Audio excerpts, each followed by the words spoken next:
করে রান্না করছি। একটু দেরি হয়ে গেছে না বাবা, 2টো বেজে গেছে না? দেরি হয়েছে আসলে, আইটেম বেশি হয়ে গেছে না। এটা বানিয়েছি শাক, ভুতুয়া শাক। কোনটা বলো তো? তিনজনে যে একজনের বাড়িতে খাইয়েছিল, তুমি কিন্তু ভালো পেয়েছিলে। ও আচ্ছা আচ্ছা। ভুতুয়া শাক ওই দিন এসে আর একজন দিয়ে গেল না, ওদের বাড়ির আর কি। তো ওইটাই ওইটাই রান্না করেছি। ভীষণ, এই শাকটা ভীষণ টেস্টি হয় খেতে, মজা হয় খেতে। তো এটা হয়েছে, এখন এটা বানাবো। এটা হলো, অন্ধকার লাগছে কেন? এই যে মাছের তেলের বড়া। ও এটা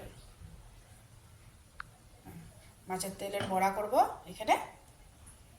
এখানে শাক, মাছের তেলের বড়া, আর হয়েছে 1-2টা আইটেম দেখাচ্ছি। এটা করে নিই বড়াটা আগে। হ্যাঁ, চলছে এখানে মাছের তেলের বড়া। আজকে আমার ম্যাডাম মিস আসবে, বললো খেতে আসবে, তো ভাবলাম ওনার যেগুলো পছন্দ ওগুলোই বানাই। উনি এইসব মাছের তেলের বড়া, মুড়ি ঘন্ট, এগুলো উনি পছন্দ করে। হয়ে গেছে প্রায় রান্না বান্না রেডি। এখানে মাছের তেলের বড়া। আজকে মিসের ফেভারেট আমি রান্না করেছি। মিস ভীষণ শাক খেতে ভালোবাসে, শাক বানিয়েছি। এটা তো ফ্রাইড রাইসটা ছিল সকালের। এই যে মাছের তেলের বড়া মিস ভীষণ ভালোবাসে। আর এই যে তিলের আচার, মিস থেকে কালকে রেসিপি শিখে এনে আজকে বানালাম। জানি না মিসের পছন্দ হবে কিনা। আর এই যে মুড়ি ঘন্ট মিসের ভীষণ পছন্দের। ভাবলাম যে উনি আসবে যদি, তবে এটা সেটা রান্না করি। উনি মাছ মাংস এত মানে নিজে সবসময় খায় তো বাড়িতে, এই জন্য আমার এখানে খেলে বলে যে শাক সবজি, মাছের তেলের বড়া, এই ধরনের যেগুলো উনি নিজে করেন না আর কি, এইগুলো উনি পছন্দ করে খেতে। তো ওনার হিসাবেই, ওনার মতোই আজকে এইগুলি রান্না হলো। দেখি পছন্দ হয় কিনা। এখন আর্য খাবে। আর্যর কোনটা ফেভারিট বাবা এখানে?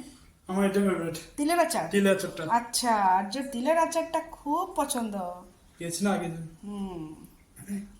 আর শাক? শাকটাও ভালো লাগে। শাক ভালো লাগে, এত ভালো লাগে না আর্যর, একটু একটু, কিন্তু সেদিন ওদের বাড়িতে খুব ভালো খেয়েছিল।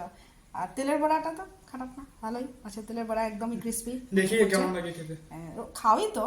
হ্যাঁ হ্যাঁ। আর যে মাছের জিনিস এগুলো একটু কম পছন্দ করে, তো তাই বললো আর কি তিলের আচার, এগুলো ভেজ, তো এইগুলো ওর বেশি পছন্দ। চলো আজকে এতটুকুই। এখন মিস অ্যাঞ্জেলো এসে যাবে দুপুরে। হ্যাঁ, দুপুরে আসবে। তুমি এখন আগে খেয়ে নাও, হ্যাঁ ঠিক আছে? তুমি খেয়ে নাও, তারপর